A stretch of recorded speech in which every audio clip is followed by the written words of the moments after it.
Was that? Like gray hair. I know. I mean, I think. That's the way the No.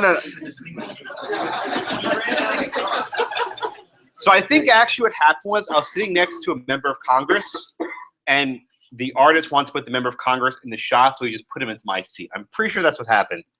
Funny enough, the guy sitting next to me, he represented the district I clerked in. Small world. But the funny part is you're so close to the bench. I was maybe 5 feet from the bench and maybe 2 feet from where counsel were sitting.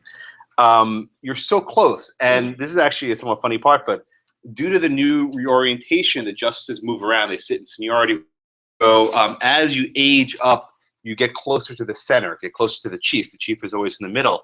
So from where I was sitting, I couldn't see Justice Ginsburg at all. I could just hear this disembodied voice because, like, she's so high up and she barely clears the bench, and I'm like all the way below, and I'm really close to the bench, so I couldn't see her at all. But it was a very, very interesting argument. I'm actually glad I got in to admit it for the Obamacare case. We'll be discussing the topic of religious liberty later in the semester, but it was a very, very good argument. It was actually cool afterwards, though. There was a private lunch I was invited to, and the Little Sisters of the Poor were there, surrounded by all these nuns. I felt like I was in the Sound of Music. I want to start singing "Climb Every Mountain." But it's a pretty cool event to actually be there. I sincerely hope that at some point in your lives, each of you is able to go to the Supreme Court, and even if you don't get to attend arguments, just to walk around. Here, I'll show you a few of the pictures from the trip. I took these yesterday. Where is it? Yes, I mean there were nuns everywhere. That was nonsense. Yeah. So one of the cool parts, but actually coming out of the court, I have all these pictures now, which I want to show you, is when you first walk out of the court, there's hundreds of people waiting there. I see where I get a good picture. Of course, it's not letting me show the picture I want. There we go. Yeah, so like when you first walk down the steps, you just see this like sea of protesters at the bottom of the steps. You're right across from the Capitol. And then I think this video may actually show it. Just to get a sense of the moment. And what you have is basically half protest.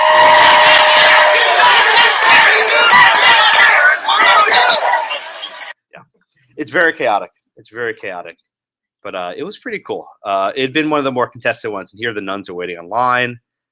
Here the nuns are holding up signs. Oh, here we go. This will be a good video to show. It's only 30 seconds. This is walking towards the court. You can see the long line of all the people waiting to get in.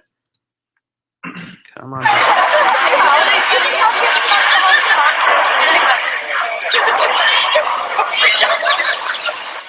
And the press immediately all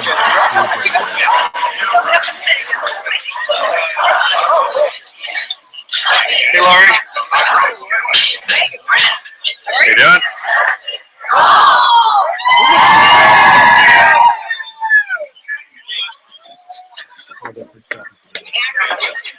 Yeah. And they're basically saying this the entire time, waiting for the argument to conclude. It's pretty cool. Hope one day all of you get to attend an argument. But it was very nice. And there's my little non-existent sketch, lest there's any doubt that was actually there. Okay. Yeah. Why were none there?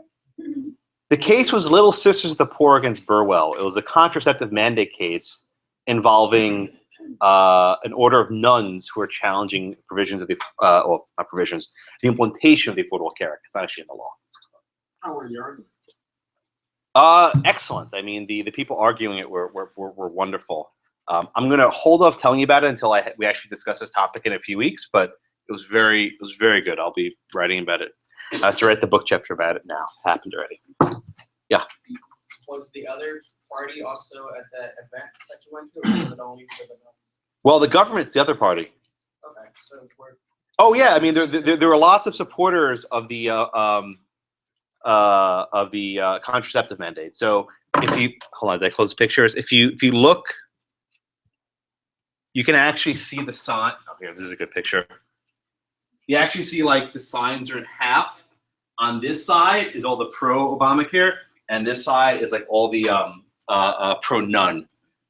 You can't quite see it from this angle because I only got a shot of it, but you have, I think actually the nuns had more supporters. Usually it's the other way around, but I think today actually the nuns had more supporters. But in any of these cases, they always round up people to protest and make a scene. Okay. So I actually wanted to ask you a question. Am I your last class of the day? Okay. Would you mind if we did a review session on Tuesday after this class instead of on Monday?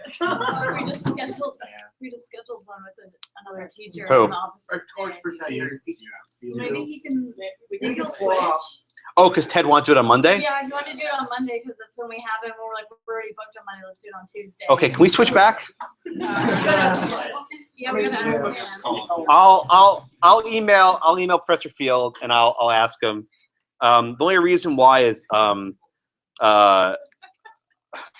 I have a conflict that arose Monday afternoon, so it's not particularly urgent for me to get here. But all right, I'll email Professor Field. Review session swap. Oh, Professor mix up. Okay. And what time's your class with Field on Tuesday? On Monday? The review session? Oh, you were doing something. So Field scheduled it for Tuesday instead of Monday? I'll ask if we can swap it. Okay. Then stay tuned of when it's going to be, but it'll be next week, Sunday next week. You'll get your papers back before then. I'll probably have them for you either Friday or Monday in any event, so don't worry about it, but we'll just get the review maybe a day or two later. It's always very difficult scheduling these review sessions because people have such complicated schedules, including myself. All right. Any other questions? Any other question? Anything in your mind? Yeah. I noticed that they were already predicting the decision would be split, even though they haven't decided it yet. Uh-huh. Do you think that will maintain, or do you think that will change? So without getting too far into the merits of the case, my impression from the arguments is that it was fairly divided. What makes this case complicated is that, generally speaking, when the Supreme Court ties, there's a 4-4 vote, which happens once in a while, it will simply affirm the judgment of the lower court and not set any precedent. However, what makes this case complicated is that there's what's known as a circuit split, where one circuit has found the contraceptive mandate accommodation to be void, and the other circuits have found it to be valid. So affirming a 4-4 would have the result of making the mandate effective in some states and not in others. That doesn't work. The other thing the court may do is simply schedule for re-argument, what's called a hold 9, and wait till there's a full bench. Somewhat complicating that matter, which is something that only occurred to me this morning, is that one of the cases came from the DC Circuit, and there was a consideration for en banc, which Judge Garland considered. So there's actually a remote chance, but not great, but a remote chance that we actually have to recuse from the case where he indeed confirmed. And we would still have 8 judges. So this case is going to be tricky. It's going to be tricky. Does not make my book finishing this summer an easy task. Okay, other questions? So let's talk more about affirmative action. Okay, we discussed last week, or last class, feels like a month ago, in Brown.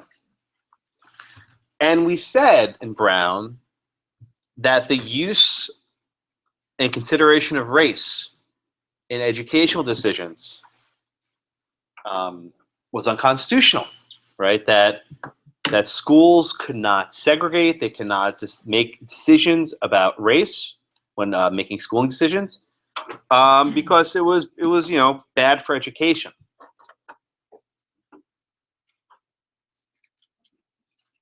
You would think that perhaps the decision in Brown embodied what Justice Harlan wrote about in Plessy. That is, that the Constitution is a colorblind document. But not everyone has viewed the 14th Amendment in that fashion. And I want to give you a story that happened about a year ago, or actually about 6 months ago.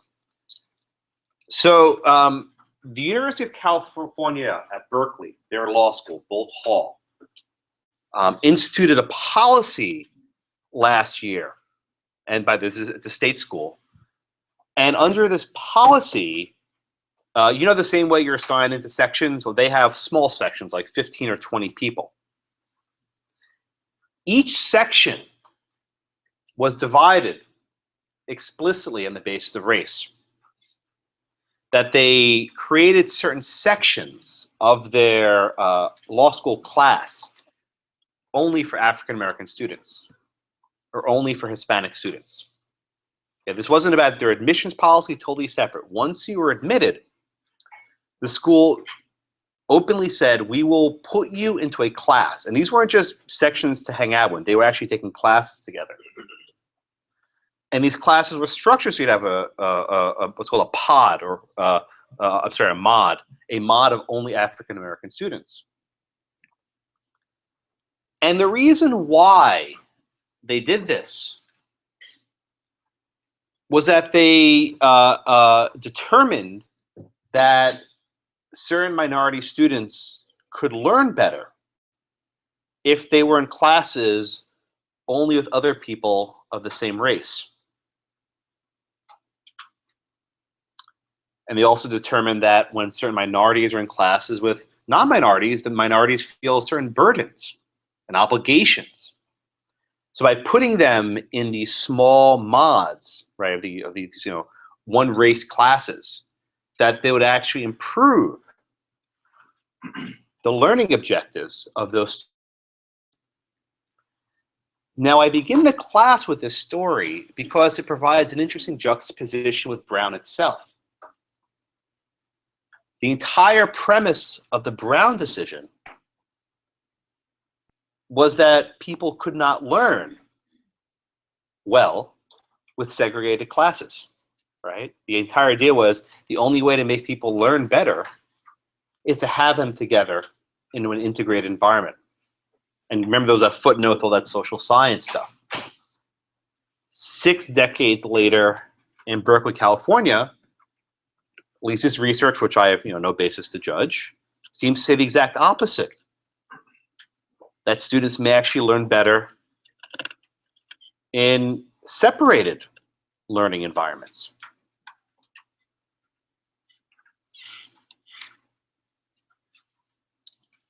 So what does this say then about Brown? One other factoid, and then we'll jump into the lesson. The book includes a speech given by President Johnson in 1965 at Howard University. Howard is a historically black college in Washington, D.C. And LBJ's speech, I'll read from it. It's worth quoting from.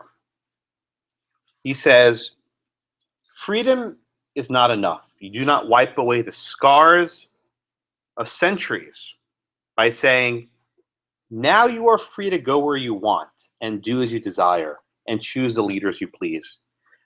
You do not take a person who for years has been hobbled by chains and liberate him. Bring him up to the starting line of a race and then say, you are free to compete with all the others. And still justly believe that you have been completely fair. Thus, it is not enough just to open the gates of opportunity. All our citizens must have the ability to walk through those gates. This is a next and more profound stage of the battle for civil rights. We seek not just freedom, but opportunity. We seek not just legal equity, but human ability. Not just equality as a right and a theory, but equality as a fact and as a result. Okay? And I want to contrast this with a quotation from Frederick Douglass, one of the great abolitionists, that was cited in Justice Thomas's dissent in the Michigan case. This is a speech from Frederick Douglass in 1865. He wrote, "In regard to the colored people, there is always more that is benevolent, I perceive, than just manifested towards us. What I ask for the Negro is not benevolence, not pity, not sympathy, but simply justice. The American people have always been anxious to know what they shall do with us. I have had but one answer from the beginning. Do nothing with us. Your doing with us has already played the mischief with us. Do nothing with us. If the apples will not remain on the tree of their own strength, if they are worm-eaten at the core, if they are early ripe and disposed to fall, let them fall. And if the Negro cannot stand on his own legs, let him fall also. All I ask is, give him the chance to stand on his own legs. Let him alone. Your interference is doing him a positive injury."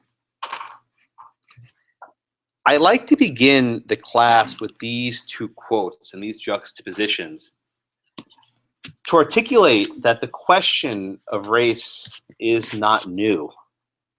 The debate over how to help or remedy, or whatever other verb you want to use, has been raging since before there was even a 14th Amendment.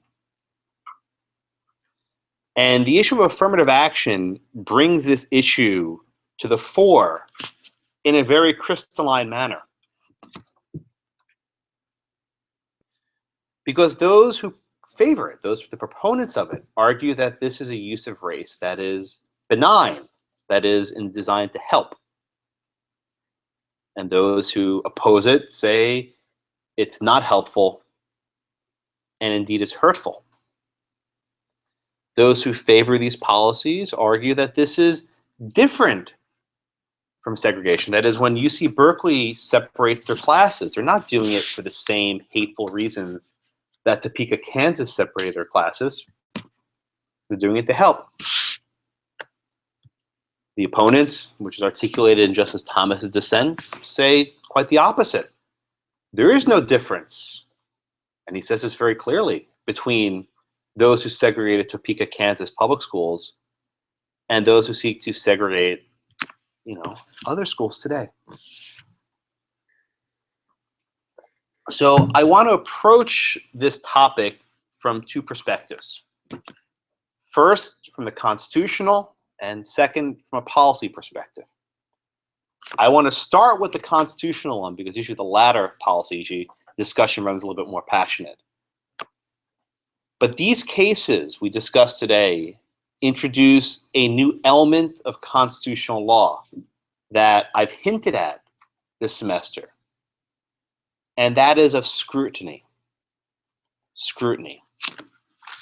You'll recall that when we did Korematsu, we did this in the unit involving executive powers, but I just as well could have done it in a unit involving equal protection. Why? Well, the Korematsu issue involved a classification on the basis of race.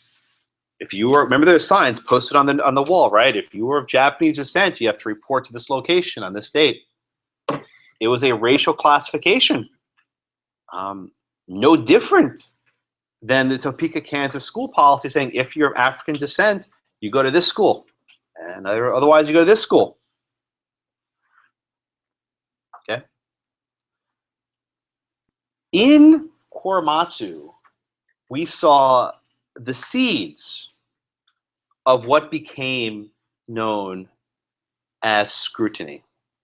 We saw the seeds of what became known as scrutiny. So let me walk you through what I mean by scrutiny. Okay. When we look at governmental action, we have to keep a few things in mind. Okay. What are they trying to achieve? And how are they getting there? Okay. What is a government trying to achieve?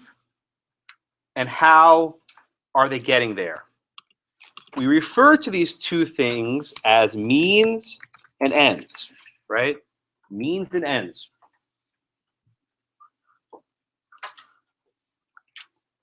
What is the government trying to accomplish? Those are the ends. And how are they getting there? What are they doing to accomplish that? Those are the means. One of the persistent themes of constitutional law involves judges asking, okay, what are your means and what are your ends? Okay. So let's use, let's use an easy example of a law that, I'm sure all of you are familiar with. Okay. So the state passes a law saying you cannot get a driver's license until you're 16. Is it 16 in Texas? 16, whatever. I think it was 17 when I was in New York. You can't get a driver's license until you're 16.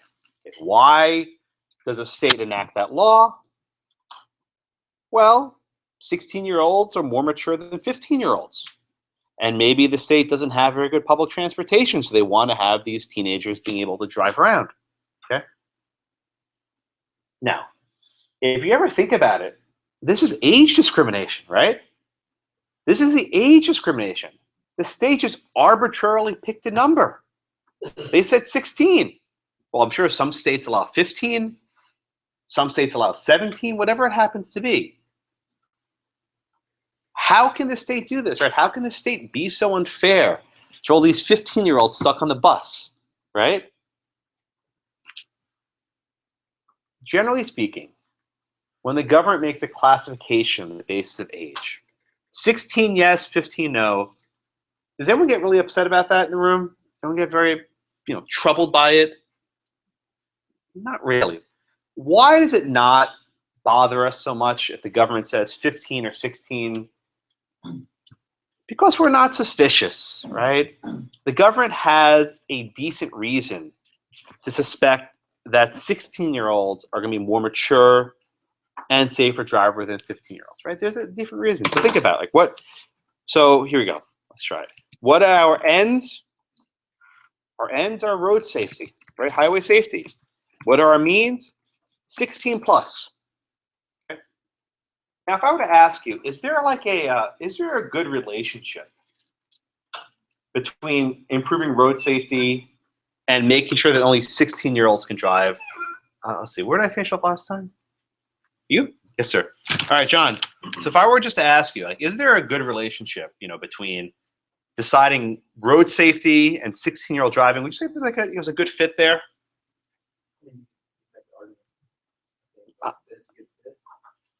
That was my question to you. Is there a good fit between saying we want to have road safety and that only 16-year-olds can drive? Is that like a a decent fit?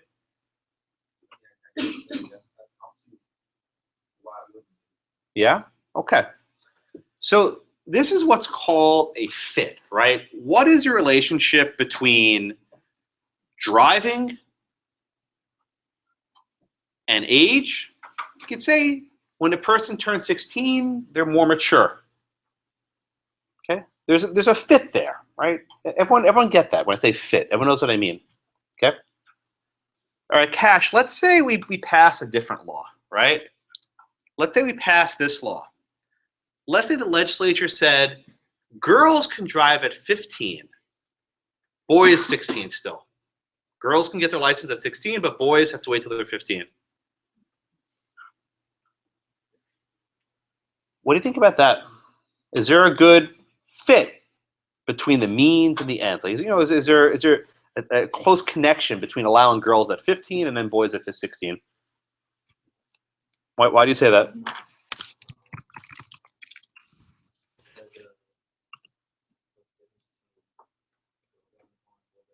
So Cash says, does the government have a good reason to treat girls better so that they can drive earlier? Is that your point? Is there a good fit here in your mind? Okay. Now, would anyone want to argue that maybe girls should drive younger? What's the argument? Is that a stereotype?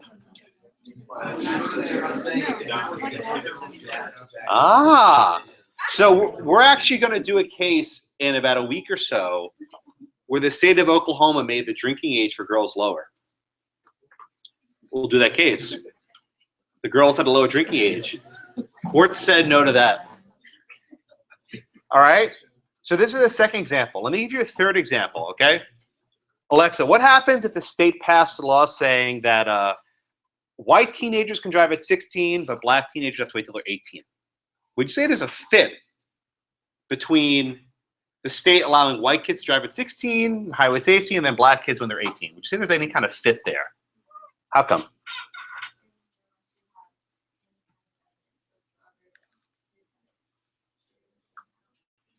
What do you think would be motivating such a law that gives white kids a license at 16 and black kids at 18? What do you think's probably underlying that decision?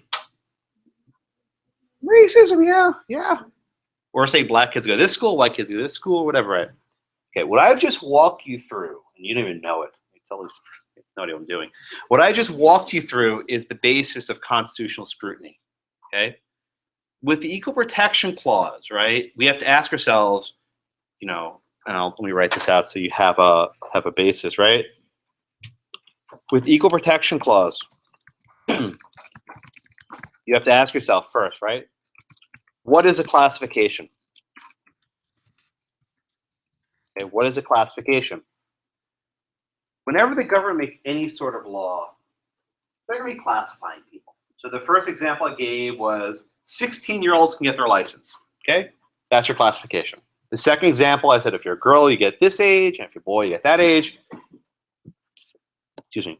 And the third example I gave you was involving a race, that if you're black, you get a license at this age, and if you're white, you get a license at this age. Everyone with me so far, okay? Once you make this initial decision of what your classification is, okay, you have to compare the means and the ends to determine the fit. Okay? You have to compare the means and the ends in order to determine the fit. So we use an example. Your end is road safety, okay? If your means of achieving that are saying all 16-year-olds get a license, no 15, everyone agrees there's a close fit. You know, it's not a perfect fit. Maybe some 15-year-olds are more mature. Maybe some 16-year-olds are immature. Maybe, right? But it's close enough. No one really objected to that. But our second one, by saying that girls can get a license at 15 and boys at 16, well, that fit isn't quite as tight. Why? Well, is there any really good, strong evidence that girls can be mature quicker? Or maybe is this based on some sort of stereotype that girls are, you know, less risk-taking and, you know, they're not going to be in many accidents? But you can see there's more scrutiny being involved. You'll look at it a little bit more closely because it's something that, you know, you're suspicious. When there's a classification on the basis of gender, it's like, well, you know, wait a minute, maybe something's going on here. Maybe I should look at this more closely. And then we use our third example, and we said, you know, if you're black, you get a license at this age, and if you're white, you get a license at this age. And you say to yourself, wait a minute, right? Well, why are you making classification on the basis of race, right? Is there any good reason for doing that? Certainly it can't be the case that, you know, as a class, these drivers have to wait 2 more years to get their license. There's not a good fit between what you're trying to accomplish and how you're getting there. Okay? Everyone with me with this idea of fit? Okay. This is the basis of constitutional scrutiny. And the court has divided scrutiny into what's often called tiers or levels of scrutiny. I'll break your heart later and say that these scrutiny tiers don't really matter anymore, but at least start by telling you how they were designed to work. So we start off, and I'll start off with the most basic one. Scrutiny on the basis of age, for example, right? Scrutiny on the basis of age, the courts, generally speaking, are very deferential, okay? They're very deferential. They apply something called rational basis scrutiny. Okay, we'll be going over these terms many times, so get used to them. With respect to something like age, we apply something called rational basis scrutiny. What does that mean? Again, we always have to say what are the means and what are the ends. So we say the governmental program is rationally related to a reasonable governmental interest. And I'll walk you through this one step at a time. When I say we apply rational basis scrutiny, the court is determining whether some act of the government, some governmental program, whatever it is constitutional. Okay? So we have to look at a few things. The governmental program, those are the means, right? What is the government doing? Saying the driver's license age of 16. Okay. What's this reasonable governmental interest? Those are the ends. What is the government trying to accomplish? Highway safety. And then we have the fit. Rationally related refers to the fit. We take the means and then we match them up to the ends. We take the governmental program and match them to the governmental interest. This part, rationally related, tells us what the fit ought to be. Okay. Rational basis is what's known as the most, deferential approach. What do I mean deferential? The fit does not have to be very tight. Is there a rational connection between 16-year-olds and safe drivings? Yeah, makes sense, rational. Does it have to be proven with statistical accuracy? Do we need statistics showing that 16-year-olds are safer than 15-year-olds? Absolutely not. It's enough to show that there's just some general fit that makes sense, right? If it makes sense to limit driver's license to 16-year-olds, that's fine. Because look, some states are at 16, some states are at 17, some states are at 18. No court would invalidate it because of an act of discrimination. In most spheres, government does not have to act with precision. They're not required to act with precision. So long as their classification has some sort of rational basis, so long as it has some sort of plausible argument about why that's the case. So most classifications by the state, such as those based on age, are afforded this very lax scrutiny, known as scrutiny.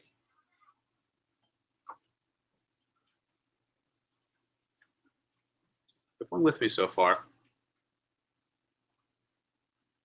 Everyone, I mean, I realize I'm introducing a new concept that wasn't in your reading, but it makes more sense if I do it this way. Everyone get this, okay? When you move on from classifying, for example, on the basis of age, to, let's say, classifying on the basis of gender, right? The example I gave you a few minutes ago, where girls can drive at 15 and boys can drive at 16. The courts get more suspicious. The courts get more suspicious when you start classifying someone on the basis of gender, right? So I'll just put age for the first one to make this easier. And the second one I'll put for gender, okay? The second tier of review, which the courts have identified, is what's known as intermediate scrutiny, okay? Intermediate scrutiny.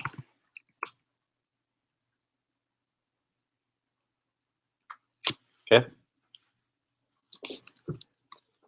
It's going to use similar words, but what's actually trying to accomplish is a tighter fit. A tighter fit. So we say the governmental program is reasonably related and important governmental interest. Okay. The governmental program is reasonably related to an important governmental interest. So let's break this down one more time. The governmental program, these are our means.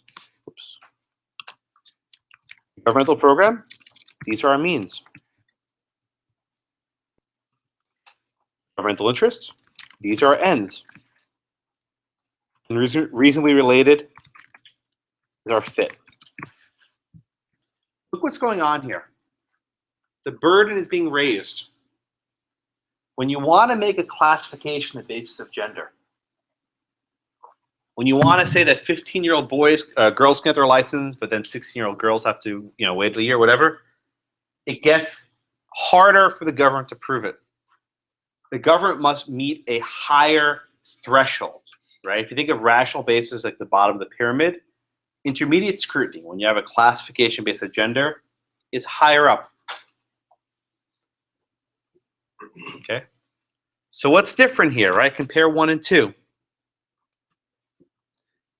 The fit in the first one must only be rationally related. Now, what does rational mean? You can make up some good reason. Maybe it's good, maybe it's not, but you can have some plausible reason why the government is limiting driver license to 16.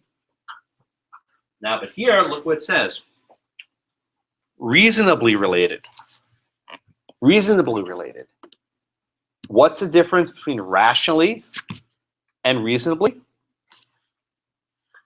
Reasonably requires reason, requires persuasion, right? That means you have to persuade the court that there's a good reason why girls should get their license at 15 and boys at 16, right? It's not just to make up some reason. You have to actually persuade. So you see what's going on here. At each step of the scrutiny tier, a bigger burden is being put on the government to justify why they are making this classification. And oh, by the way, the governmental interest is not just reasonable now. Now it's important, right? It's got to be something important that the state needs to accomplish. Now, highway safety would almost certainly satisfy this, but not everything would.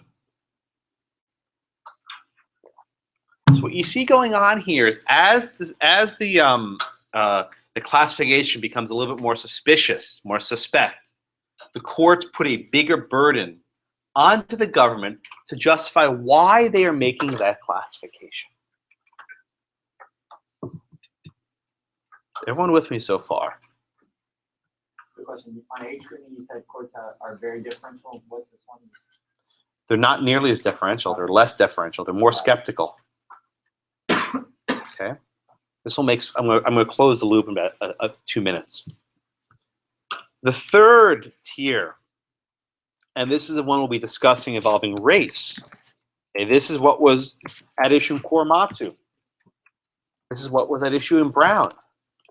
This is what's at issue in the Michigan case we'll do in a couple minutes. When the government makes a classification on the basis of race, the courts apply something known as strict scrutiny. Strict scrutiny. Okay, so we started with a rational basis scrutiny. We worked our way up to intermediate scrutiny. And now we're at strict scrutiny. Okay. So what is the test, right? What is the burden imposed upon the state when they want to make a racial classification? So we say the governmental program is narrowly tailored to serve a compelling governmental interest. Governmental program is narrowly tailored to serve a compelling interest. So let's see what we got. Again, the government program is our means, same as before. Narrowly tailored describes our fit. And our compelling governmental interest is our ends. Okay? Let's compare 2 and 3.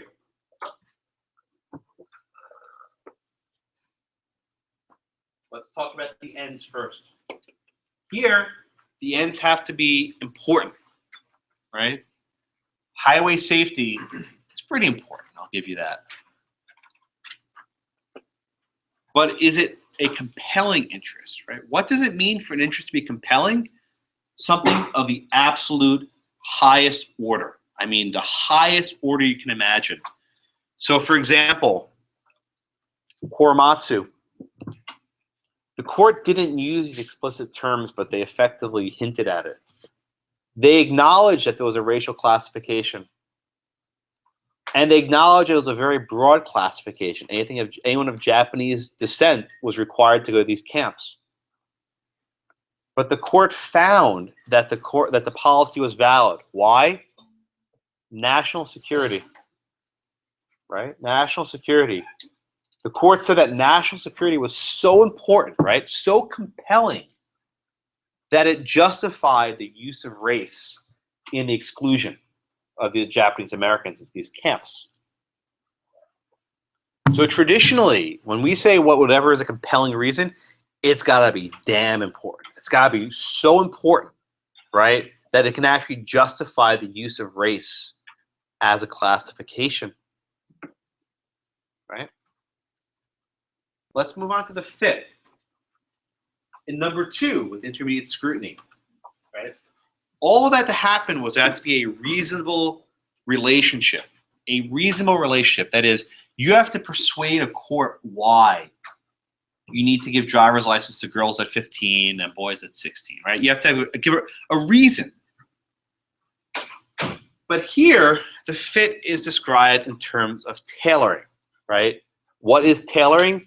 Think of a suit, right? If you get, a suit off the rack like this, it's cheap, it kind of hangs off me, whatever. But if you go to a custom tailor, can't afford that, but if you go to a custom tailor, they can, fit it to your exact dimensions. They'll measure your wrist, they'll measure everything. This arm's longer than this arm, right? They'll fit that suit perfectly, right? And when you see one of those suits, it fits the guy just right. We say it's narrowly tailored, right? It fits exactly. You have a governmental mean, you have an end that you want to accomplish, and it's doing exactly that. It's not doing anything more than that. It's only accomplishing what you set out to accomplish. So to use the example of Korematsu again, right?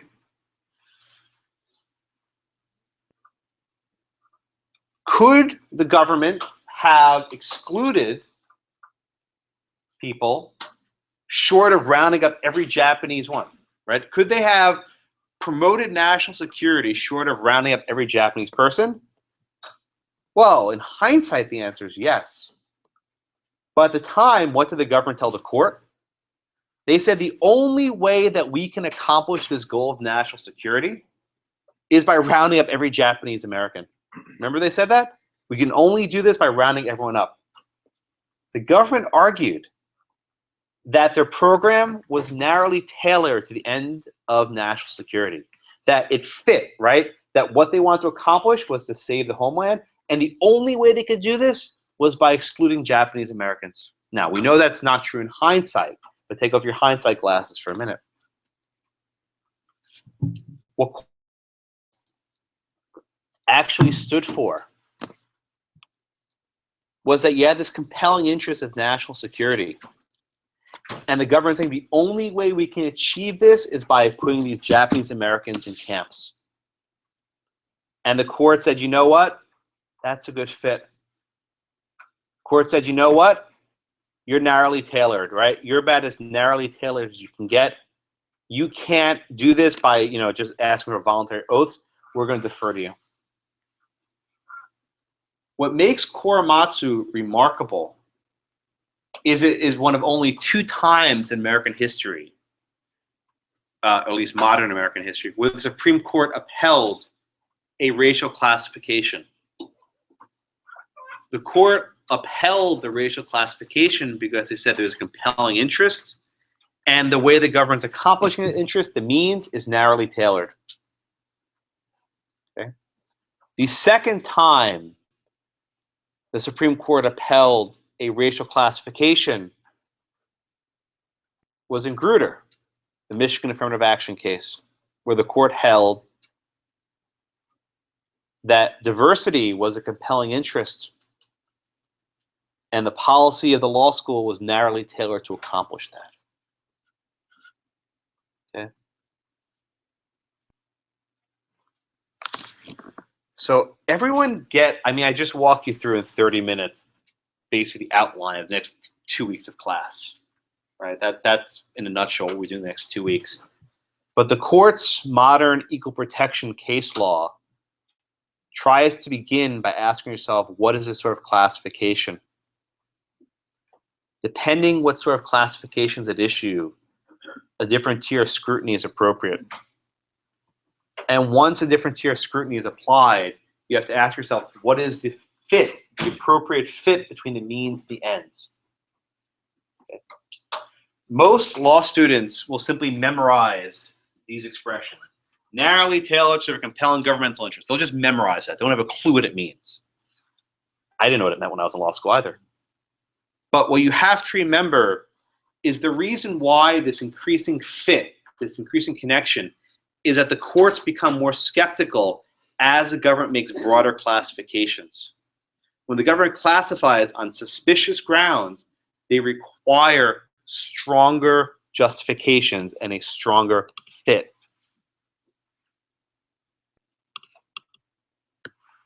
Okay.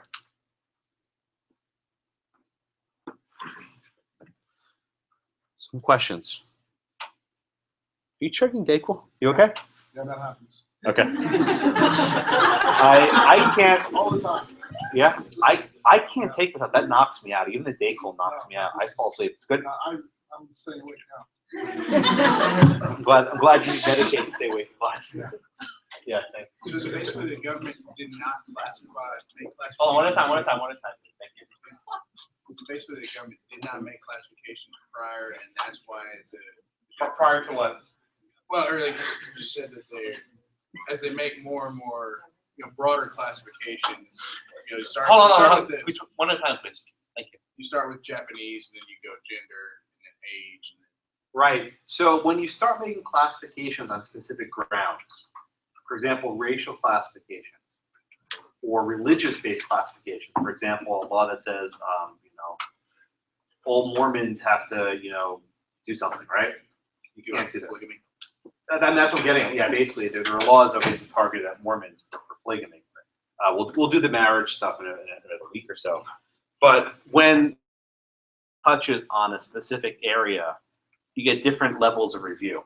Now, I mentioned race for strict scrutiny. I'll add religion to that, right? Religious classification. I mentioned gender for intermediate scrutiny. Okay. The final one, age and everything else. Almost all classifications the government makes, age is a good one for driver's license. You get this really basic rational basis review where the people aren't skeptical, right? But if you think about it, if the government's classifying you based on your age, whatever. They're classifying you based on your gender, it's like, wait, is there a good reason why I'm being treated differently because of my gender? And then if they go after race or religion, it's like, wait a minute, they're up to something here, right? There's no good reason why a black and a white person should be given different treatment, or why a Jew and a Christian should be given treatment. That makes you more suspicious.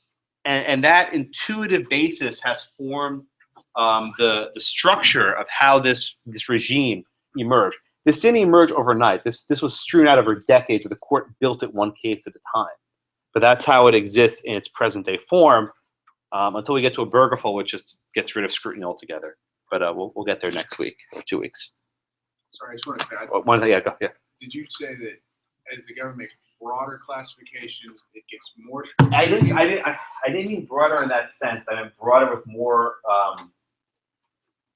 delicate classifications, right?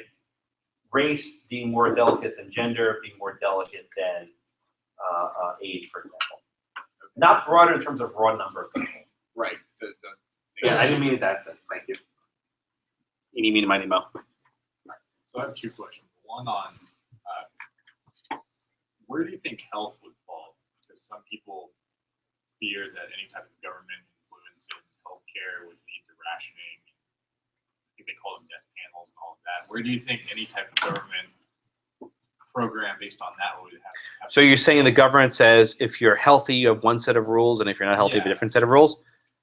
I mean, that would be under the everything else umbrella. Okay, so you don't think that would? No. In fact, Rebecca asked about class in the last class, I think, about the Garcia case, which involves education from San Antonio, and some people have argued over the years that a classification that singles out poor people should be subject to one of the higher levels of scrutiny. And Rebecca, what the court say? No. Yeah, wealth.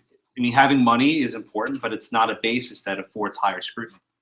What was your second question? And then, secondly, on strict scrutiny, for being narrowly tailored, does it simply have to be specifically designed to meet that specific end effectively, or does it have to also be the only and most effective way? So traditionally, the answer is it's got to be pretty damn near the only one, right? Maybe there's one or two different ways by which the government could achieve it, but it has to be the most specific means of getting there. What Grutter stands for, and we'll get to Grutter eventually, is somewhat of a repudiation of that doctrine, because Grutter said schools have flexibility in how they structure their affirmative action programs. So this is Justice Thomas's dissent saying, listen, this is not so narrow. This is like hanging off your head like a burlap bag. Yeah, there was actually an opinion by Justice Alito last year, I can't remember which one it was, where he said some governmental policies, all the narrow tailoring of a burlap bag, which is a good way of thinking about it. You know, imagine like a potato bag just hanging off your skin, and think that's narrowly tailored. Dan, I think your hand was up also. Yeah. Is this an absolute, I guess you could say, pigeonhole type of structure, or could you see a circumstance, for instance, where a gender issue may require strict scrutiny? So the court's precedents have made this much clear, that if it's race or religion, it's strict scrutiny. If it's gender, it's an intermediate level. And if it's just about everything else, it's rational basis. Before Bergefell, which I can now teach, wasn't decided last year at this time, there was an open question over classifications on sexual orientation were subject to some sort of heightened scrutiny. But Justice Kennedy's opinion makes no reference to scrutiny at all. So it'll confuse all of you very soon. Okay, so you said this relates to the Equal Protection Clause in the Constitution, and I'm kind of interpreting it as like an exception to that. So basically, what I'm thinking is, how does that relate to like the the Supremacy Clause of the Constitution, saying like, because this is saying like, okay, in certain circumstances, some classes don't receive equal protection because of rational basis or, you know, a reasonable, you know, whatever. And so I was just wondering, like, kind of sidestepping the Constitution in a way, and so that's not right. I don't know that I'm following your question. The 14th Amendment has an equal protection clause, and it says states cannot deny someone equal protection of the law. Now, what does that mean? These tiers of scrutiny give flesh on the bones to the 14th Amendment, right? So say if, again, a 15-year-old walks into federal court and says, wait a minute, I'm 15, I want to drive, and the state is denying me equal protection because they let my 16-year-old brother drive, but they're not letting me drive. To resolve that, the court will then turn to these various tiers of scrutiny to understand the fit between the means and the ends. I don't know where the Supremacy Clause fits into what you just said. Oh, okay, so I was just saying, like, in certain circumstances, they can discriminate against age because of just... Because there's a good enough reason. Yeah, good enough reason. And I was just reading the plain text of the Equal Protection Clause, and that's just for everyone. And then, well, the Equal Protection Clause simply says you should not be denied the equal protection of the laws. How do you know if you've been denied the equal protection of the laws? The Supreme Court has built this doctrine to allow courts to make that inquiry. so add on. Yeah, I mean, look, the entire issue of constitutional law, all this stuff I'm teaching you, none of it's actually in the Constitution, right? None of it's actually in there. But the Supreme Court has built up these elaborate tests and precedents as a way to help lower courts administer the Constitution. But by no stretch of the imagination would I ever argue that the Supreme Court compels the application of any tier of scrutiny. The word scrutiny appears nowhere in the Constitution. It's not in there. It won't. Read it. I've read it. It's not there. I promise. You won't find it. Indeed, these tiers of scrutiny are very much subject to a constitutional challenge themselves, because it's basically forcing the courts to treat different people differently. That if you walk in, if you're a racial claim, you get treated one way. If you walk in and you're a gender claim, you get treated a different way. I mean, there's plausible arguments that scrutiny is unconstitutional. But in our modern regime, the courts have, for the most part, settled on at least these much. That's kind of that's what I was reading. Well, maybe, but not really. Questions? Yes. I don't know, it just popped into my mind. What about whenever, because I think sometimes when I apply for jobs and stuff like that, this is Spanish required, or I guess that language, something like, be the right around some places, it will be the first one then. Because I know some people, you don't have to be Spanish. So I'll answer your question in reverse. Not in the constitutional context, but in the employment discrimination context. Some firms will say you are required to speak English only. I'm sorry, you are required to speak English, right? That actually happens also, but you're required to speak English. And claims have been made that that's actually discriminatory against people of certain races that are not historically English speakers. A flip side to that is in some cases you actually have workplaces where the employer says Spanish cannot be spoken. Only English can be spoken in the workplace. And similar charges have been brought that also is discriminatory. But these are not constitutional claims. These are based on various civil rights laws, like the Civil Rights Act of 1964, which prohibits various forms of discrimination. As you recall, private employers are not bound by the Constitution. So the 14th Amendment in no way limits this, but there are statutes that do speak to these things. No pun intended.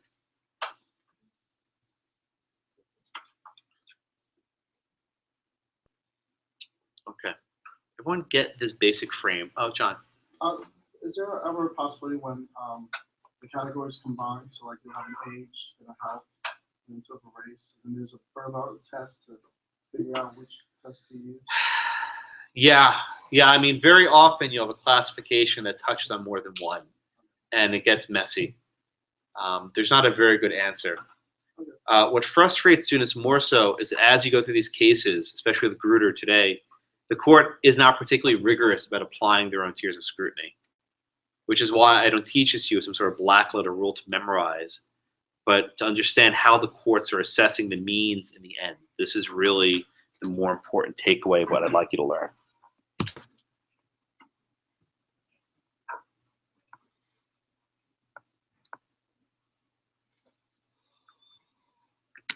All right, any other questions on the tier before we go into Grutter? We'll come back to this in a week when we do gender discrimination, as well as some other stuff. Okay, very good discussion. Thank you so far. So let's talk about affirmative action then. I began the class with a discussion of this basis between benign use of race versus the position that there's no such thing as a benign use of race. All uses of race are bad. So the University of Michigan is a state school. Okay. There were two cases involved here. Oh, where was I up to? So Morgan, can you please explain to me the key differences between the admission policies of the undergraduate University of Michigan and the UM Law School?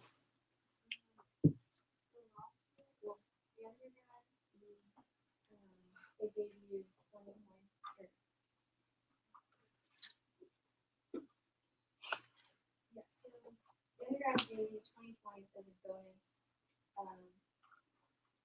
for racial minority status on the admissions, and then the law school used it as a factor in determining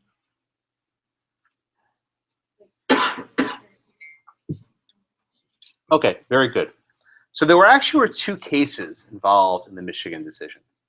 There was Gratz versus Bollinger. Bollinger was a Princeton University. There was Gratz versus Bollinger. Gratz considered the admissions program of the undergraduate. The book gives you some examples of how the undergraduate policy worked, but to use one of the more extreme examples, a perfect SAT score, a 1600, was worth 12 points on this scale. Identification as African American, Hispanic, or Native American was worth 20 points. So basically, being of a certain minority group was worth nearly double what a perfect SAT score was worth. And I have some other numbers that illustrate this. So for a person whose SAT score was between 1200 and 1290 and had a GPA of less than 3.0, the non-minority admission rate was 12%. And the minority admission rate was 100%. If the SAT dropped down to between 1100 and 1200 with the same GPA, the non-minority admission rate was 11, and the minority admission rate was 100%. And if the GPA was between 900 and 1,000 with about a B plus GPA, the non-minority admission rate was 13%, and the minority admission rate was 98%. So to get the picture, the numbers were very determinative. Okay? You effectively checked the box and you got a specific number of points on this matrix that, based on these things, virtually guaranteed your admission, so long as your GPA was about 1,000 and you had a your SAT was about 1,000 and your GPA was 3.0. This, by the way, this is the SAT in the old scale, 1600, not this newfangled writing one, which I still can't quite figure out. Did all of you take the new SAT? Yeah, I'm old. It's every year I teach, I get older, and you get the same age. It happens. It's true. People. Yeah, there I am. Look, there's an accurate representation of how old I am, right? I don't actually think it's me, but that's where I was sitting. What? Welcome aboard, boys. Right. So now, all right. So that's how one at a time. That's the undergraduate work. Christine, you want to tell me how the law school policy differed? Yeah, so they did consider like GPA, LSAT, and all the academic rankings, but they took the like a person's race more. They gave more weight to a person's minority, like racial minority, because they said that a mix of students with varying backgrounds, like they're learning and they would learn from each other. Okay. No, but how did they use race? You came awfully close to saying it, but how did the law school use race in a different fashion? Did they have a set number of points that each racial quota, each racial classification was worth in the law school? I'm sorry? I didn't hear what you said.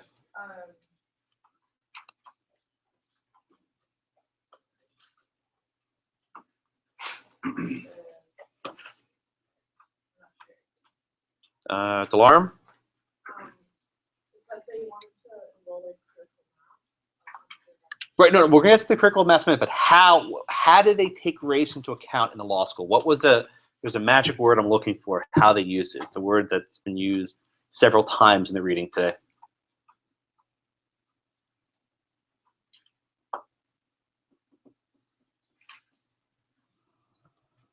Anyone know the word I'm thinking of? No. There. Holistic. Holistic approach. Delarm, what does that mean, holistic?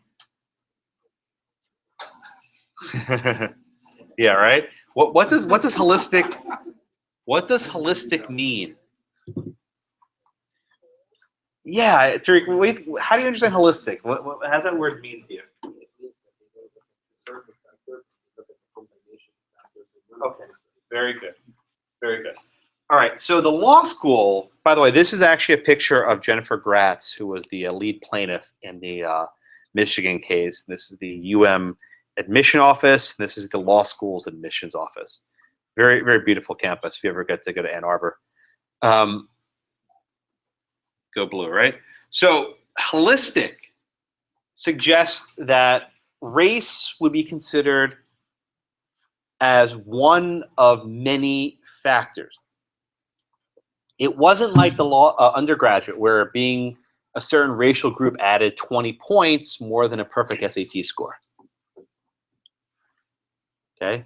Now, the harder question, which I won't ask Sydney, but I'll explain, is how did they use race in a holistic fashion? And this is the tough question which they don't like using, right? They say, well, you know, we consider as one of many factors. And you say, well, how do you consider? Well, it's a plus factor. How? Each time you ask the how question, and you can read through the record in this case, they basically didn't answer it. The skeptical view of this is that even if you're not using the same point system, the outcome is largely the same. Students who, with the same SAT and GPA credentials, would otherwise, not be on the line of getting in, were given a significant boost. And those actually a bit in Justice Scalia's dissent, where he said, let's not kid ourselves here, right? Even though they're not using this rigid framework of points or whatever, the outcome's more or less the same. Everyone is admitted, is in the ballpark of being admitted, but the chance of being admitted with these racial backgrounds is greater. The majority opinion is not ignorant to that, and they more or less concede it. So the analysis in this case follows through what we now described as strict scrutiny. Okay, we have a racial classification. Okay, we have a racial classification. So what is our governmental program? Affirmative action. Okay, race as one of many factors. In order to have this program, you must show that it is narrowly tailored to serve a compelling governmental interest. Okay? So Sydney, in our case, what are the possible various governmental interests that affirmative action is seeking to accomplish?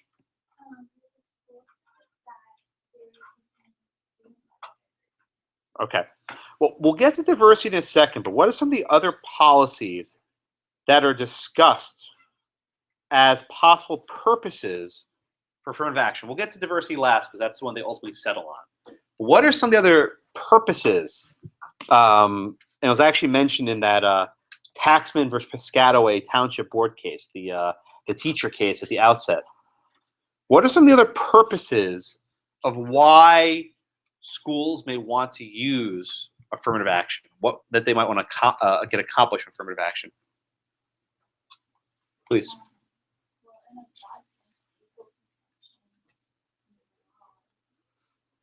Well, be more specific. Because indeed, what's going on here is basically the government saying we want to use racial classifications, right? The norm, the regular rule is you cannot use racial classifications. But here they're saying, listen, we're going to use racial classifications because we want to accomplish X.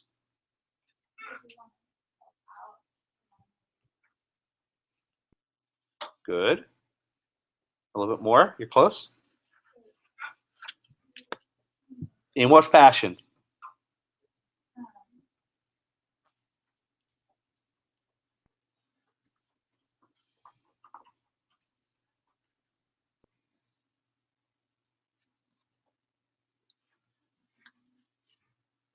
You want to try it, Randall? So it could be remedying past discriminations that have occurred. Remedying past discrimination. What do you mean by that? So 2 seconds. because African American live in a situation or other minority classes have been discriminated in the past and not given adequate opportunity due to racism and slavery and all of the things that came after that, they need to give them, equalize the opportunity to those minority classes by then giving them more opportunities in the future. Hey, Mirza? For one word. I don't know. Do you have a word? Okay. So the point that Mirza and Randall approached is making up for bad stuff in the past. Remember, I read the Lyndon Johnson speech at the outset of class, saying, "Look, you've had, centuries of slavery, followed by, decades of Reconstruction and Jim Crow and all these awful things. You can't expect a person to be put at the starting line and say go." So one of the possible justifications for this racial classification of affirmative action is indeed to remedy past discriminations. And the one word Mirza brought up would be reparations. That's the idea that you actually have to pay people cash, money, as a punishment. I'm sorry, as a punishment, as a reward, as a compensation for past actions to them and to their ancestors. Okay. Now, Felipe, has the court accepted as a rationale this remedying past discrimination? Has the court accepted that rationale as a valid governmental interest to be accomplished? Yeah. Where did they do that? I like the nice smooth, right? Has the court accepted? Now you know the answer. Has the court accepted remedying past discrimination against certain minority groups as a compelling governmental interest that justifies affirmative action? Good guess. Now tell me why. How do you know that? No, I think we're referring to this case. Yeah, or any court. Has any court ever accepted that? No. You sure? When Has any Supreme Court decision ever accepted remedying past discrimination as a legitimate, compelling governmental interest?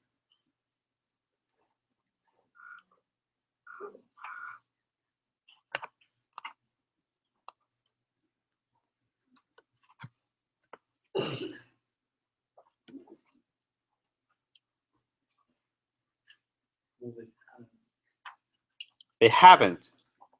What's the reason why? What's the reason offered of why the reparations remedying interest has not been accepted as legitimate?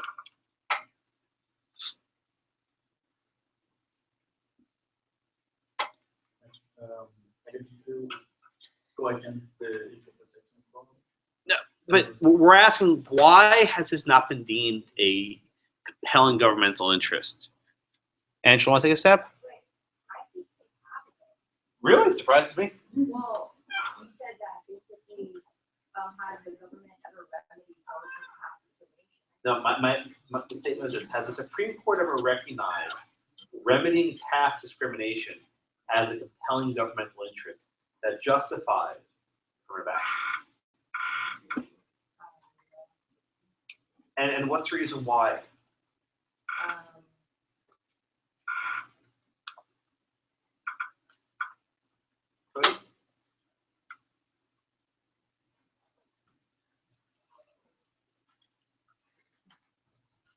You want to take a stab? Yeah, because they don't want to punish someone that is like the person who's filing the lawsuit. They would be punished while someone else would be. Okay, good. That's the reason. Okay. I'm going to repeat it. Don't worry.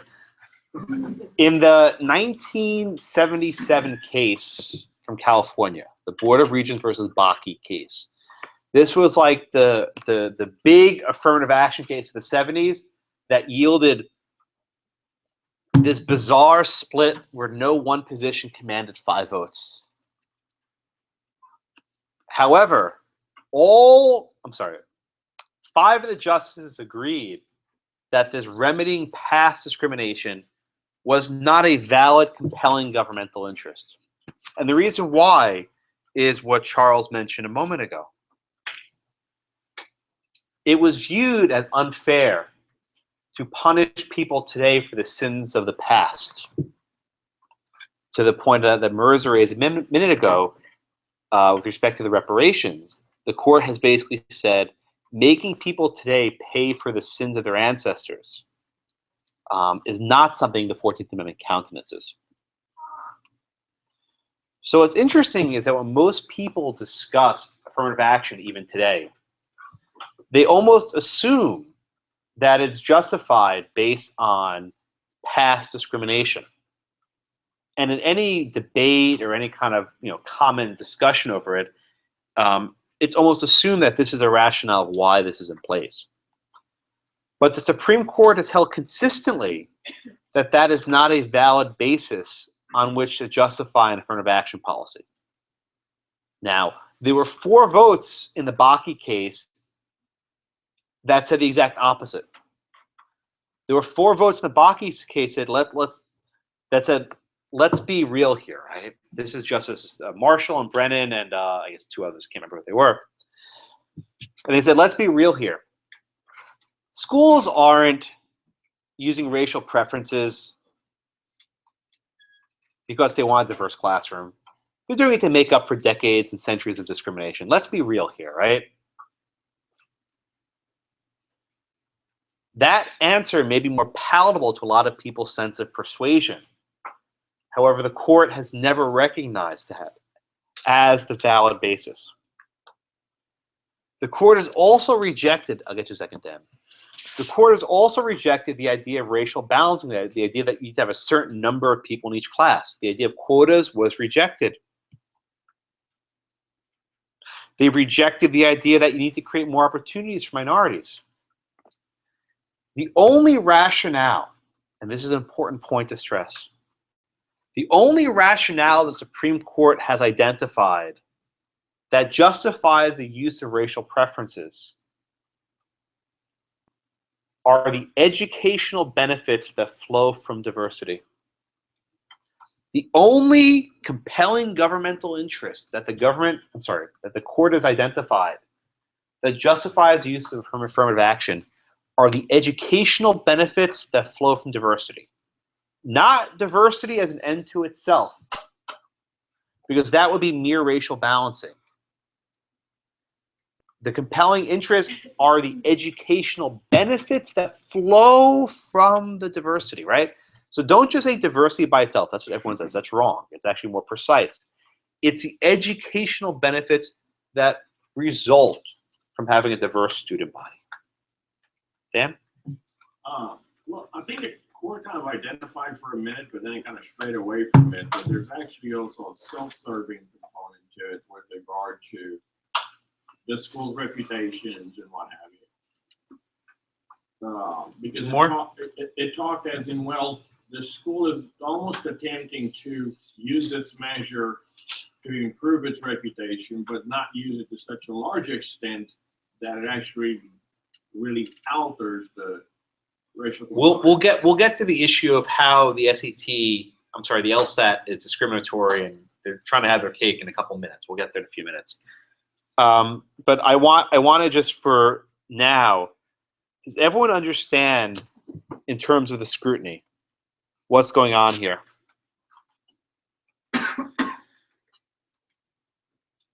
The compelling governmental interest identified by the court is not remedying past discrimination. The compelling interest identified by the court is the educational benefits that flow from diversity. Everyone get that much? Yeah. So the opinion in section 3A talks about in the second paragraph in the first sentence that past some language in our earlier affirmative action, the students might be right to suggest that remedying past discrimination is the only permissible justification, and it cites to this Richmond VJA. Croissant, yeah. So how is that?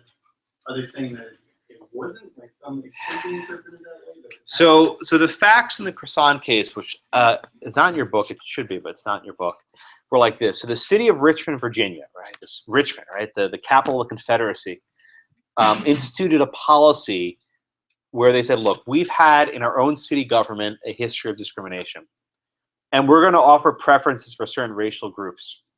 Okay. The court upheld that use of racial preferences, but in a very narrow. Oh no, to do it the other way. No, I'm sorry, I'm wrong. The court invalidated that policy, and they hinted that it could have been used to remedy past discriminations.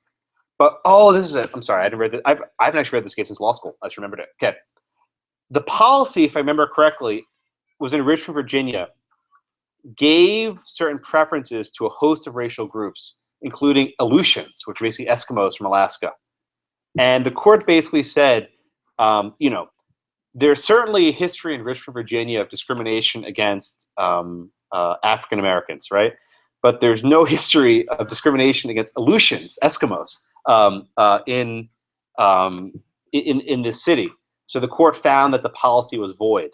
But I think they suggested in a dictum, well, if there's actual evidence that there was discrimination against this group by the city, then they could use it. I think that's what happened. I hadn't read the case in years, but I think that was it.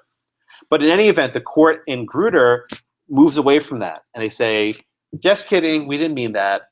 What we're saying is that the only reason why schools can use race is for the benefits from diversity. Everyone with me so far? Okay. So let's walk through Justice O'Connor's opinion for a few moments, okay?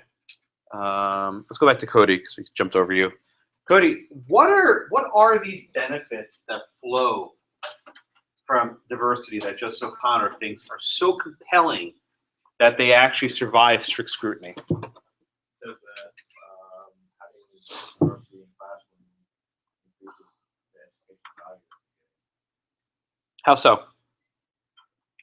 It allows people to see other races, opinions, and to learn about different experiences from other people. Mm-hmm. Good.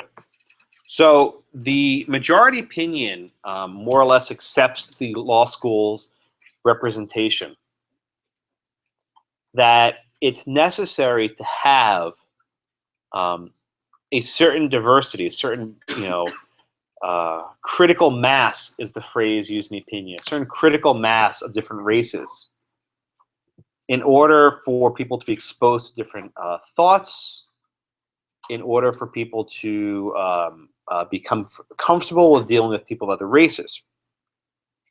Okay? Now, is that Daniela? Now, we know quotas are not allowed, right? We know quotas are no-no. What's the difference between a quota and a critical mass?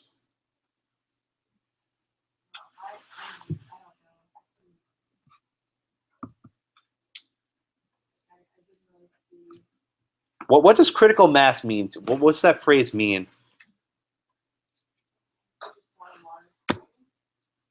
Yeah, but what does it mean to have a critical mass?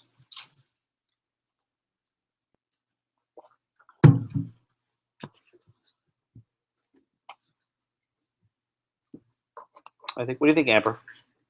I would say it's something that you highly consider. Quota is something that you have to make no matter what. Mm-hmm. Critical mass is you want a certain chunk, but not necessarily exact number. So how do you know when you get to the critical mass if it's not a specific number?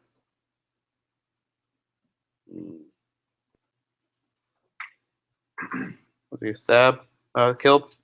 I would say you kind of compare yourself to other schools with a similar amount of applicants Isn't that a quota then? Well, I guess a quota would be like in the case where they set aside just 16 seats, that was more of a quota, whereas a percentage is probably more of a window.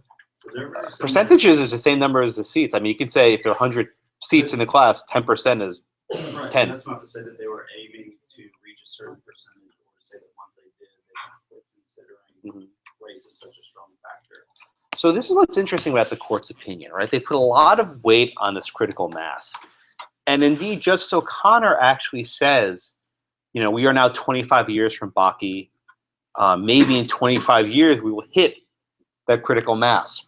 So in the oral arguments in the Fisher case, the University of Texas case, I think it was the Chief Justice or maybe Alito asked, how will we know when we hit that critical mass?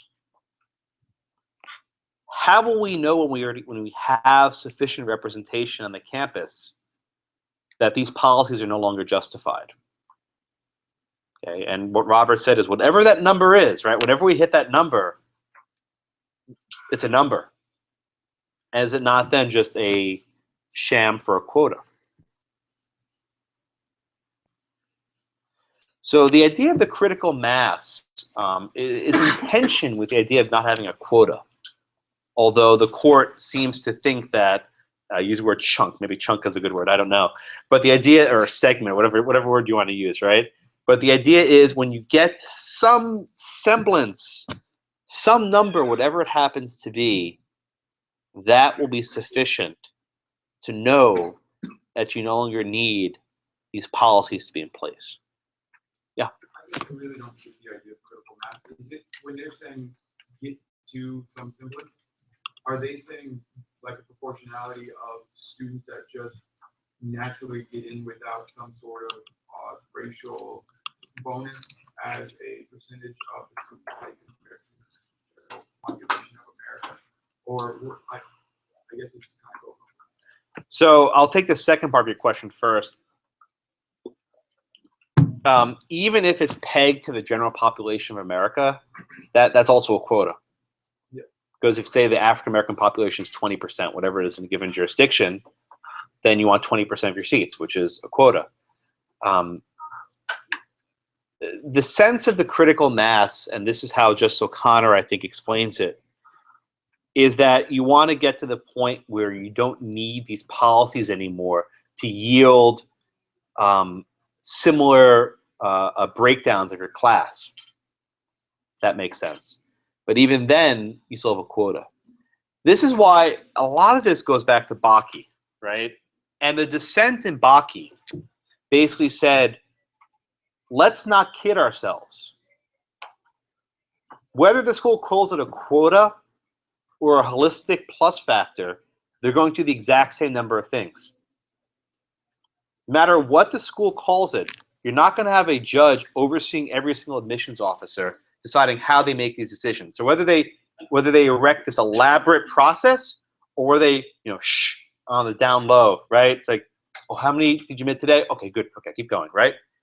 Schools will do what they're going to do, right? Even if the Michigan case had come out the other way, you can be certain they would have figured out a different way of achieving the numbers they wanted, whether they admitted or not. Marissa?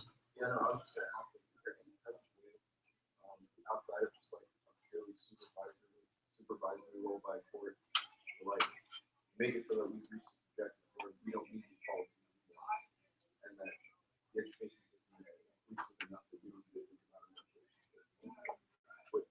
What else can we do to advance to like the objective that Connie talked about without just supervising how many minority students? Oh, you tell me, what do you think? I mean, doesn't that just beg the question, like, all education, all higher education, institutions are like transparent on delivering us these numbers and telling us exactly how many they've admitted and on what basis, giving us certain like rules of thumb to decide how to do it. I mean, I'm gonna be honest, there's no, I can't tell you why I'm in, based on other people telling me, like, I like everyone else, and I see friends who all go to the same school, like, how do we, 6 years later, how do we know, right? If we don't know, what are the courts talking about? We can't do anything to supervise. Well, and even if the court's supervising, the issue of deference comes into play. And are the courts actually going to sit there and strictly second guess how schools structure their admission policies? Well, it's interesting, and this I'll come back to the later. But what happened in the Fisher case, the one I asked you to read, there are actually going to be two Fisher decisions, Fisher 1 and Fisher 2. What happened in the Fisher decision, the first one I had you read, is that the court basically said, we don't trust the University of Texas at Austin. In other words, we don't believe that UT is actually doing what they're saying they're doing, right? We think that UT is telling us all this great stuff about holistic +1 factor, right? But we think they're actually just doing what they're not supposed to be doing. So as a consequence of the court's decision saying that this is the only way you can run an admissions policy, you actually now have judicial supervision of admission offices to actually guarantee that in fact they're operating in this fashion, right? Yeah. So obviously, this is jumping levels, but given the fact that these students are coming in with lower test scores, lower this, lower that. Is there any way, and does this kind of thing come into the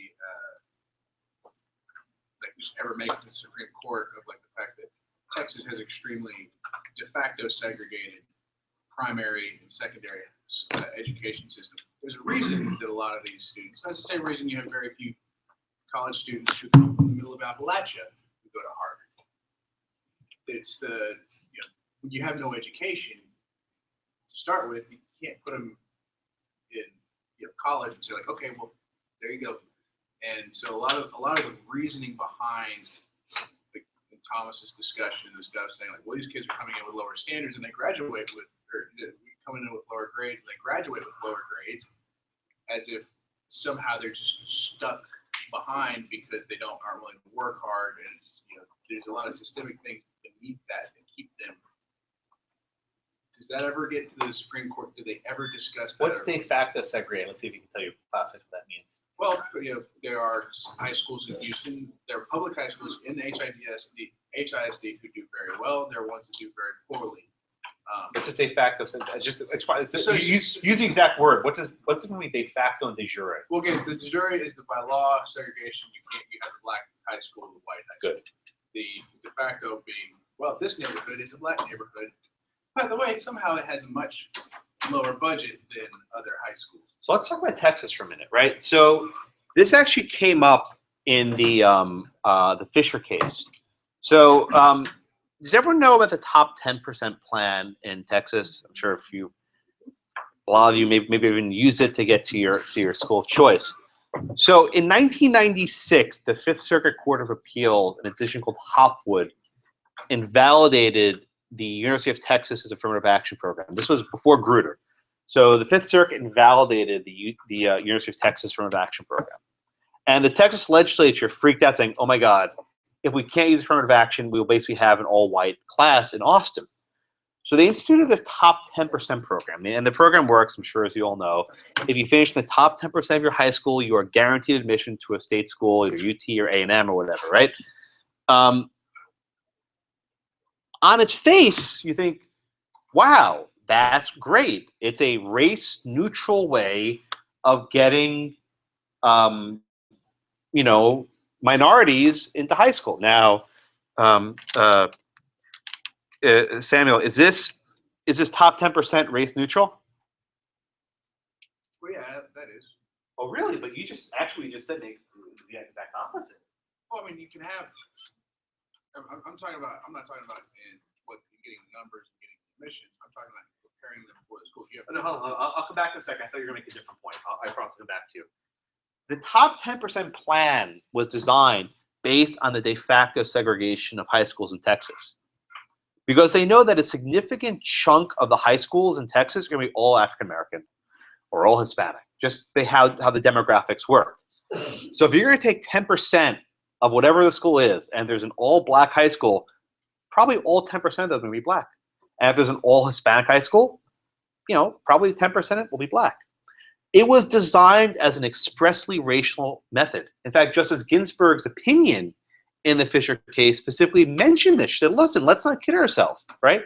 This 10% plan, it's a way around. All it's trying to do is just make sure there's 10% of minority kids that can come up from somewhere. Yeah. I have a question about this 10% plan thing. I'm not that familiar with it. How does that work with like scholarships and stuff like that? Are they paying full price, like the top 10%? Anyone? No, yeah. Just an automatic admission. It's usually automatic. I had to get in school my own merit. No, kidding. Whoa. No, I went to Penn State. I have nothing to brag about. So here's the issue, right? I finished top 10%, don't worry. So here's the issue, right? So here's the issue then, right? The top 10% is a plan that was not race neutral. And indeed, UT has said that they cannot achieve the diversity numbers they want, not that there's a quota, but they can't achieve the diversity numbers they want with only the top 10% plan in place. So the case that's currently pending before the Supreme Court is on its second, I'll come back to Thomas's dissent in a minute. But the case currently pending before the Supreme Court is on its second trip up. Okay, a couple of years ago it went up, and the court by 7-1, because Kagan's recused. By a vote of 7-1, the court reversed the lower court. And what they said was the University of Texas should not be getting so much deference, right? The lower court should scrutinize more closely how UT is implementing their policy. The case went back to the Fifth Circuit. The Fifth Circuit upheld it. And it went en banc, and en banc was denied. Now, in a surprise to many people, the Supreme Court granted certiorari in Fisher a second time. This is the case that refuses to go away.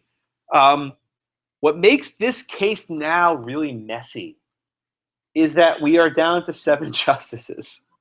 Justice Kagan's recused. We do not have Justice Scalia anymore. So we are down to 7. So it's extremely unlikely we'll get any significant ruling on the merits here. This is the case that I wish would go away, but it will keep coming back to haunt us.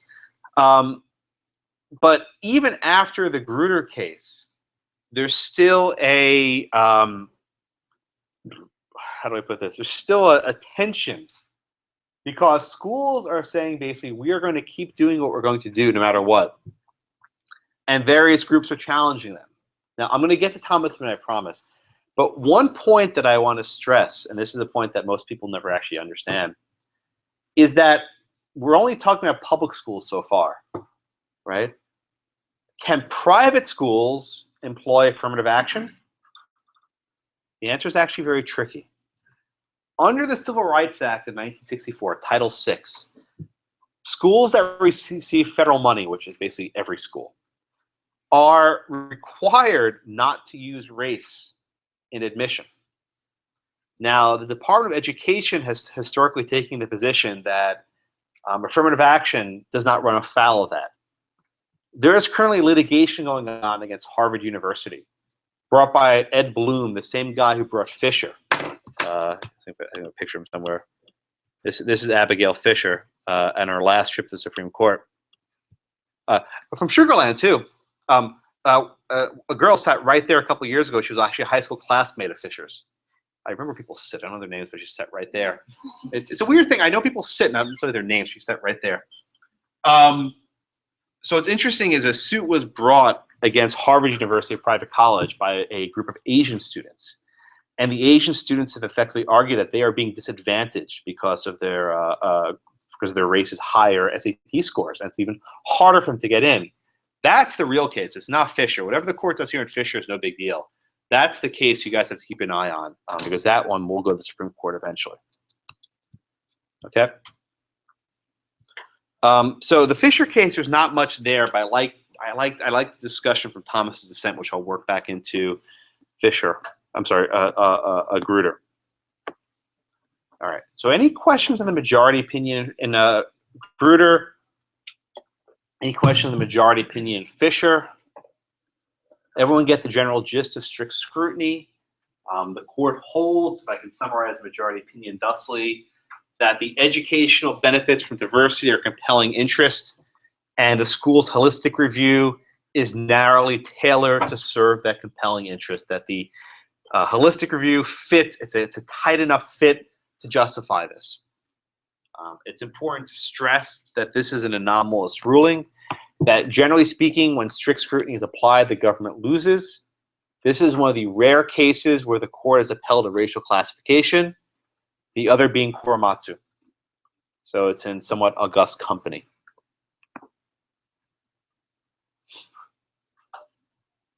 Okay.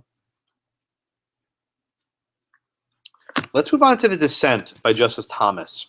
And I like talking about the Thomas dissent because it exposes students to probably a line of thinking that they've never been exposed to before. Justice Thomas grew up in a small, poor town in Georgia where English wasn't even spoken. They spoke, I think it's Gullah, which is like a dialect. He didn't speak English till he was fairly older in life. His father abandoned him when he was a kid, and he was raised by his grandparents. He called himself my grandfather's son. And he, again, grew up in a dirt floor house, very poor, but his father instilled a very good work ethic in him. Thomas was able to get into a Catholic high school and later went to Holy Cross for college. And from there, he was uncertain what he wanted to do, so he applied to law school. And he was admitted to Yale Law School. He was actually there around the same time that, within a 5-year span, they had Bill Clinton, Hillary Clinton, Alito, Sotomayor, and Thomas. They were all Yale Law School within like a 5-year window of each other. I think he may have overlapped with Sotomayor by a year.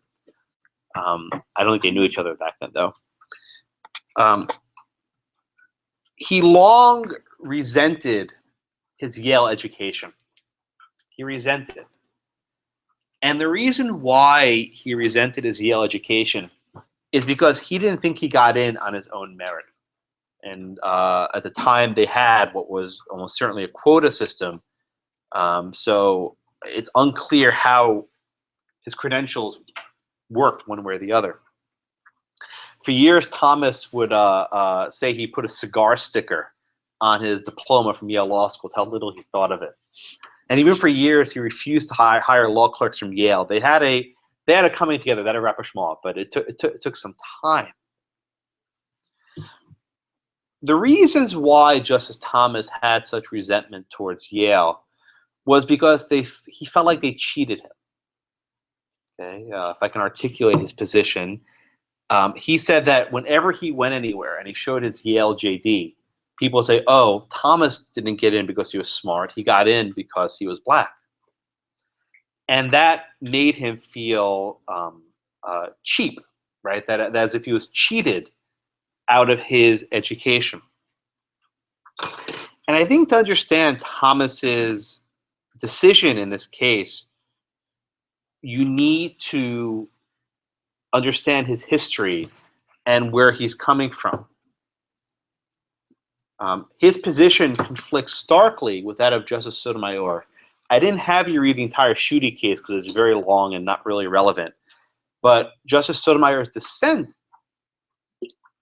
in the Schuette case makes clear how important she thought affirmative action was to her upbringing. So even on the same court, you have two people who both went to Yale Law School within a couple years of each other, coming from two very poor places. Sotomayor came from the South Bronx, the projects, very rough neighborhood. Family members were killed when she was growing up. And then you have Thomas coming from this poor, colony in Georgia where they only speak English. And they come to very different conclusions about the value of race and whether race can be used as a benign or helpful approach to school admissions. And it's a fascinating study between the two of them. Okay. So let's start by going through Thomas's analysis. So Dylan, how does Thomas view whether the educational benefits from diversity are compelling interest. How does he view that question? Pretty sure he disagrees with that, so that it's a violation of the protection clause. But before we say it's a violation of protection, why does he not view the benefits that flow from diversity as compelling? Well, he does quote Frederick, or either Grutter or. I mean, either one. He says the same thing basically. I think he just says that, that affirmative action actually. What does compelling mean? What does it mean for, here, go back to our test, right? What does it mean for a governmental interest to be compelling? Essential. Yeah, essential, really important, right? Does he view this sort of educational benefits as at that level? Why not? Based on this opinion, seems kind of pissed off. Oh, he's pissed, yeah. That's what I was based on. All right, Colby, what do you think? Why does Thomas not view these educational benefits as compelling? Well, I thought that he was pretty much saying that they can do it on their own, and that they're giving the benefit, they're saying they can, any avenue in life on their own by doing it. Mm-hmm. And he just thinks that, that is not compelling to do that. They already have that. Okay, good. So the Thomas opinion views compelling in the sense of really, really, really, really, really important. Okay, like national security. He views whatever benefits that flow from diversity as not that critical. He says, yeah, maybe they're important, right? But they're not of the highest order of what the government should be trying to accomplish. Okay? Because even I'm confused, or well, not confused. I take issue with the fact that it's yes, for the military to discriminate and put people in camps. The most important thing for them is there no way to provide for? Well, I think for an educational system, providing good education is the compelling thing that makes it exist. Obviously, University of Michigan is not going to be putting people into concentration camps like in Korematsu. So why does it have to be concentration camps? National security is the only thing that's really compelling. so what you haven't studied yet, but I'll fill you in the background, is that in the 70 years since Korematsu, the court has made strict scrutiny to a very high threshold. And the court has said in a number of decisions that compelling means damn real important. They've defined it at a very specific level of generality. Okay? So what Thomas is effectively saying here is that they broke strict scrutiny. They deviated from these tests that have been in effect for 7 decades. That they redefined what compelling was. And maybe Samuel's right. Like maybe compelling should be compelling for education, but it's usually been a compelling state interest, compelling governmental interest, not like something for the university, for the entire government, which has usually been designed at a very narrow threshold. So if it's a government, state, whole country, not the state, then that basically completely gets rid of the whole argument that since the people that go to school in Michigan don't stay in Michigan, therefore it doesn't serve the state in any way at all. Yeah, there's no state interest at all. But it serves the larger state being. I mean, state government, however you want to define it. But what you're saying actually goes to the tail end, which comes next. So even if, assuming this was compelling, the next question we look to is this program narrowly tailored? In other words, could the school achieve these educational benefits without using race? What do you think, Elizabeth? Could the school achieve these exact same educational benefits without using race in this fashion, according to Justice Thomas? But what does he say? How could the school achieve the same diversity benefits without using these sort of racial preferences?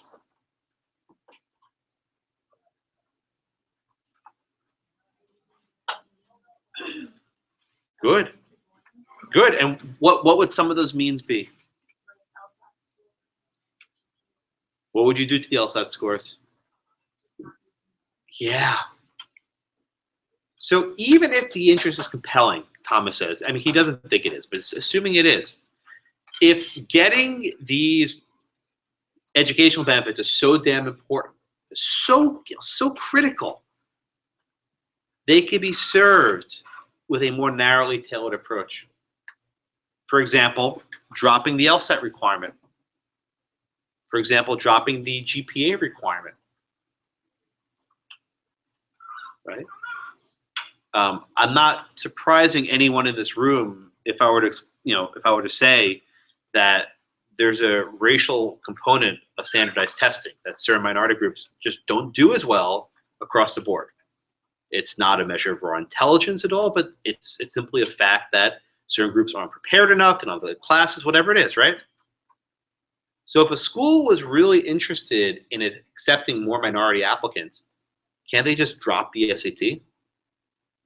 Or drop the LSAT? Can't they just drop the GPA requirements? Indeed, some have. Some colleges, I think GW has effectively said, we can't, as a private school, so they can say this, we can't hit our diversity numbers, so we're not going to require the SAT anymore. And some schools are actually dropping standardized testing. But Nicole, why is UT not? I'm sorry. University of Michigan not going to drop their LSAT requirements, their GPA requirements, according to Justice Thomas? I mean, what else would they base their? Well, what would the law school look like if they didn't hold these criteria? According to him, diverse. Well, I mean, maybe they'd be diverse. Good, very good. But what would happen to the reputation of the university if they dropped these SAT and LSAT? Why not? What would happen if they didn't include these numbers? I mean, the admissions standards would drop. So what Thomas says is that UM is trying to have their cake and eat it too, right? They want to have diverse numbers, but they also want to have their reputations being elite. And Thomas says you can't have both. If these diversity benefits are so important, then you can drop the requirements and take a less prestigious class. But instead, what they're doing is simply using these numbers as a means to get around the fact that the criteria they want are too hard and too high to otherwise attract a minority class. And in fact, he cites examples of historically black colleges which don't even use these sorts of stringent requirements because they're geared at getting a certain representation of minority groups.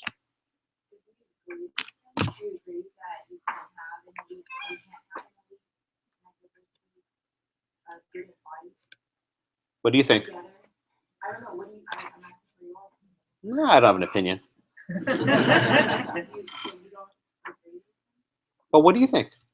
Do you think, I mean, use a UT example, for example, right? UT example, for example. Use UT. UT has said that unless they use racial preferences, the top 10% plan alone will not get them these sorts of diversity numbers they want. Oh, I don't give you my opinion on this one. Sorry. What do anyone else think? Rebecca? The thing that I was thinking when you were talking about it once was the fact that even Harvard, for example, just decided to say, I don't care about the LSAT, I don't care about the GPA. There's still that school, and the top students will still apply there, so they can still meet this diversity by having it on the application and saying, oh, this is a Hispanic, this is a black person. But yet you're not going to be taking 4.1, 4.2, 170s and still accomplish the same thing. So there's a whole enhancement. So what about lower ranked law schools? Do they have that same luxury? No, they don't. But that's what I'm saying. He's complaining for elitists. Well, they could still do and still, or they could do what he's saying and still consider race. I mean, that's what I think. If he's complaining that. So, I mean, UM, right? University of Michigan is a top 10 law school, right? They said that unless they have an affirmative action policy, they can't hit the numbers they want. So maybe Harvard's in a universe by itself, but University of Michigan is a top 10 law school.